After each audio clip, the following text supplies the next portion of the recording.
Hi guys, Ariel Schwartz here, and today I wanted to share with you what I just discovered is the right way to use Native Instruments Kontakt within Ableton, or any other DAW actually. Personally, I use Ableton because I'm obsessed with Ableton. If you don't use Ableton, I truly recommend if you're doing electronic music to use Ableton because it's absolutely amazing and inspiring. But that's another story. Now, as you know, Kontakt is a sample-based instrument. Some people, including myself and a lot of you guys, will probably say it's the best sample software instrument out there. You can do tons of things. You can manipulate the samples in tons of ways. Now, there's a lot of articles online that talk about how to set up your computer to be Kontakt friendly, to be sample based friendly, like installing the sample Kontakt in an external hard drive, etc. But we're not going to get into that today. You can do your own investigation about that and find out for yourself on Google. Now, personally, every time that I use multi-timbral, multi-output plugin, I always use one instance of that plugin and send MIDI / grab the audio from the different instruments in Kontakt through Ableton's external instrument. Now, using a multi is also a very organized way to have it because you got all your instruments in one place and you can come set them up in one window, and it's very convenient. Also, it's very impressive to show all your friends, look at my multi, it's so nice on Kontakt, I'm such a Kontakt nerd, blah, blah, blah. But we only want to make music. We don't want to impress anyone. We only want to impress people with good music. So we're looking for efficiency. And basically, I found out that this is the way to be very efficient with Kontakt and Ableton.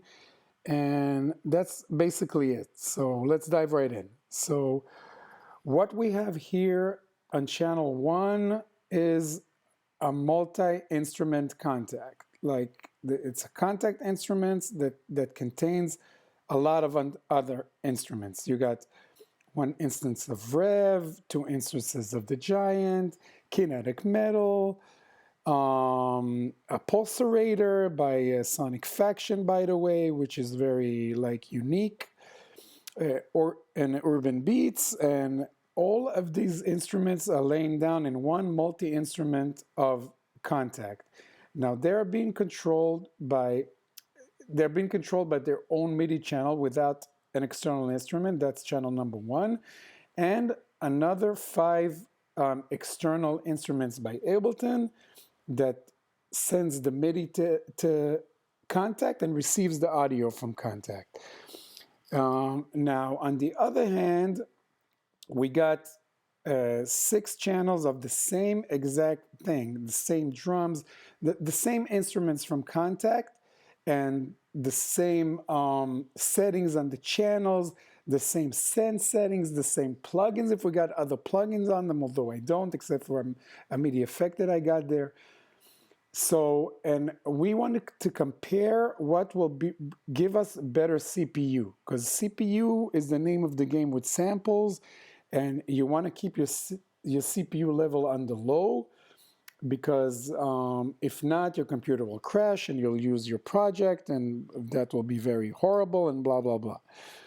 So now what I made here is basically I did an automation that scene number 1 only plays the multi-instrument, and scene number 2 only plays the different instances of Kontakt. Same thing, same loops, and just this is playing 6 instances of Kontakt, and this is playing 1 instant of Kontakt.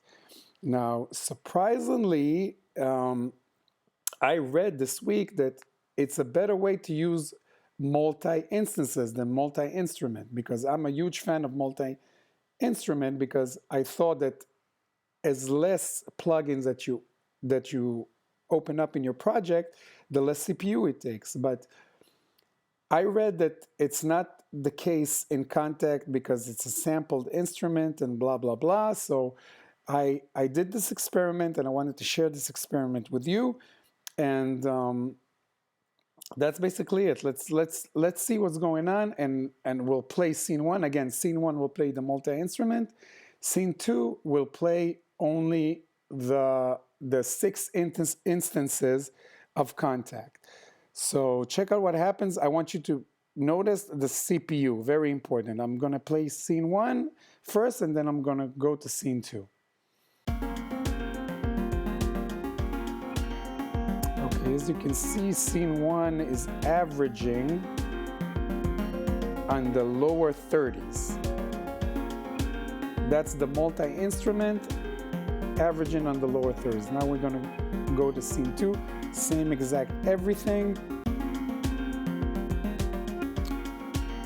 Now this averages from the lower 20s to the middle 20s, as you can see. Let's play scene one again.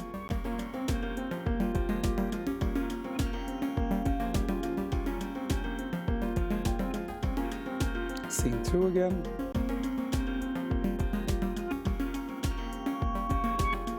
Again, there is a difference. It's not a huge difference because I'm not using complex instruments over here, but there is a difference that gives you some breathing room with the CPU from the multi-instances from the multi-instrument, which I was very surprised from. Again, multi-instrument, check out the CPU, multi-instrument. So basically, you get a difference of like 7%, average 10%. Like it all depends also on the instrument that you're using. Like, but these 5%, 7% can give you a really big difference if you got a big project. Let me just turn it off. So what I'm saying is that these percentages give you a really big difference when you're dealing with big projects, like, because they can help you use another instrument that you want, another effect that you want, and every percent count in the CPU game, if you ask me, with sample rate. So with not with the sample rate, with your CPU. So that's the right way to use it. I discovered that the right way to use it is multi-instance, not the sexy way of a multi-instrument. Now, the best way for you to go is commit. That's freeze and flatten. We can do this. We can go to all of the multi instrument like this. Right-click freeze track. Okay. Sorry, we're not going to do this because that's where the Kontakt is. You're going to do this. Right-click freeze track. Okay.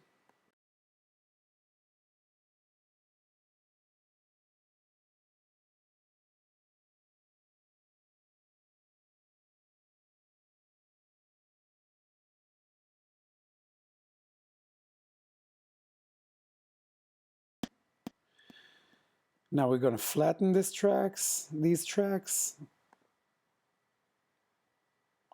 Now let's see what's going on when we press play on the first scene. Now the CPU is absolutely ridiculous because all these tracks except for the instant where Kontakt is, which we need to set up the routing again, all these tracks are now audio, and that's a very good thing to do, especially when you're playing sampled instrument, because you can go and change them all the time and have the instruments, but the really good way is to commit so you can move on to other stuff and save yourself your CPU. So basically that's the two ways. The main way, the freeze and flatten, I'm sure that most of you know already, but the main thing that I didn't know is that it's a better way to use multi-instances of Kontakt than a multi-instrument of Kontakt. So basically that's it. Just wanted to share this personal discovery with you guys. Hope it helps you out. Please subscribe to my channels for more future tutorials, and like and share with a friend in need if you have one. Once again, my name is Ariel Schwartz. Thank you so much for watching, and I'll see you soon. Bye-bye.